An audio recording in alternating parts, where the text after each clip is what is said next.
धीरे उनके पास आई और सामने रखी कुर्सी पर बैठ गई और हाथों पर पासे लेकर उन्हें मेज पर फेंका। उस वक्त मेज पर त्रिपाशा का खेल रखा हुआ था, जिसके ऊपर पासा गिरते ही राजा समझ गए कि शायद देवी उनके साथ त्रिपाशा खेलना चाहती है। देर रात तक ये खेल खेलने के बाद जब देवी वापस जाने लगी तो राजा जयप्रकाश ने उनसे पूछा कि क्या अब उन्हें दोबारा कभी उनके दर्शन मिलेंगे। तब देवी ने उन्हें कहा कि जब भी वो इस कमरे में अकेले होंगे तब सबके सोने के बाद वो प्रकट होंगे और उनके साथ त्रिपाशा खेलेंगे, लेकिन सिर्फ तब तक जब तक उनकी उपस्थिति के बारे में किसी को पता नहीं चलता। यहाँ तक कि राजा की पत्नी को भी उन्होंने ये बात साफ कर दी कि अगर किसी को भी राजा के अलावा उनके यहाँ आने की भनक लग गई, उस दिन वो दोबारा ना कभी आएंगी और ना ही कभी राजा जयप्रकाश को अपने दर्शन देंगी। अब एक भक्त के लिए इससे बड़ी बात क्या हो सकती थी कि जिनकी वो पूजा करते थे वो देवी स्वयं उनके साथ खेल खेलने आती है। तो राजा अब राजपाट का काम थोड़ा जल्दी निपटा लेते और फटाफट से अपने कमरे में अकेले आकर बैठ जाते और पूरे महल और नगर में सबके सोने के बाद भी घंटों तक उसी कमरे में अंदर रहते, क्योंकि सबके सोने के बाद देवी माँ उन्हें दर्शन देती और उनके साथ त्रिपाशा खेलती। लेकिन कोई भी चीज इतनी स्मूथली लंबे समय तक नहीं चल सकती। राजा की जो पत्नी थी मतलब रानी, उनको शक हो गया कि कहीं राजा का किसी और स्त्री के साथ चक्कर तो नहीं चल रहा। आखिर ये इतने लंबे समय तक कमरे में अकेले करते क्या रहते हैं, आखिर क्यों राजा रात में देर तक उनके कमरे में आते ही नहीं है। अब इस शंका को दूर करने के लिए रानी ने प्लान बनाया कि वो राजा का चुपचाप पीछा करेंगे। जब राजा अपने कमरे में चले गए तो रानी चुपचाप सबके सोने के बाद राजा के कमरे के पास गई। उन्होंने झांक कर देखा कि आखिर अंदर चल क्या रहा है। सबके सो जाने के बाद राजा के कमरे से उन्हें एक अजीब सी रोशनी सी निकलती दिखाई दी। रानी का शक यकीन में बदल गया कि कुछ तो गड़बड़ है और उन्होंने तुरंत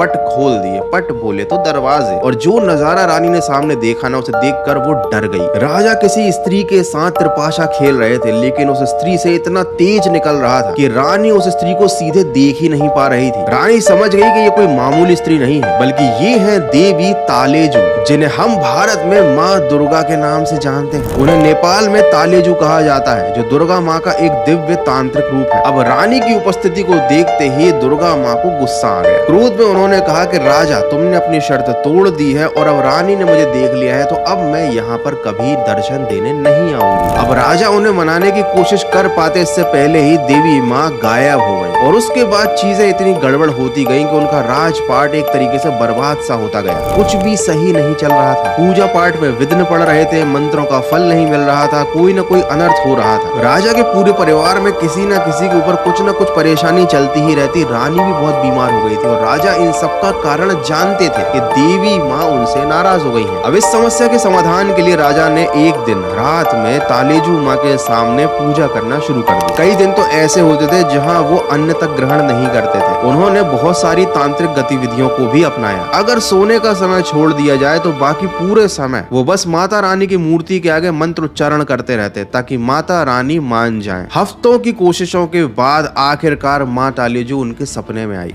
और उन्होंने राजा से ये कहा कि चूंकि मैं बोल चुकी हूँ कि मैं तुम्हें अब दर्शन नहीं दूंगी, इसलिए मैं अपनी बात नहीं काटूंगी और तुम्हारे सामने कभी प्रकट नहीं हो पाऊंगी, मगर एक रास्ता है। उन्होंने बताया कि वो नेवाड़ी बुद्धिस्ट कम्युनिटी के शाक्य वंश की किसी छोटी सी कन्या के रूप में अवतरित होंगी और चूंकि तुमने मेरा दर्शन किया है और मेरा स्वरूप देखा है, इसलिए तुम उसे देखते ही समझ जाओगे कि वो मेरा ही रूप है। अब राजा की तो नींद ही उड़ चुकी थी। राजा ने कई महीनों तक उस लड़की को ढूंढने की कोशिश की और आखिरकार उन्हें वो छोटी सी बच्ची मिल गई जो देवी माँ का स्वरूप थी। जब रानी को पता चला कि राजा ने उस कन्या को ढूंढ लिया है तो अपने पश्चाताप के लिए उन्होंने राजा से कहा कि वो अलग से एक बड़ा सा महल बनवाए और उस कन्या को उस महल में जीवित देवी की तरह रखे। राजा ने ठीक वैसा ही किया। वो उस कन्या को लेकर आए, महल में रखा, सारी सुख सुविधाएं दी, रानी की तरह रखा, रानी तो नहीं कह सकते, देवी की तरह पूजा, और धीरे धीरे सब कुछ सही होने लगा। उनके राज्य में जो बर्बादी छाई हुई थी ना, वो फिर से नॉर्मल होने लगी और इस तरह से ये कन्या बनी नेपाल की पहली कुमारी और राजा ने जो आलीशान महल उनके लिए बनवाया था वो बना कुमारी घर। Whirling umbrella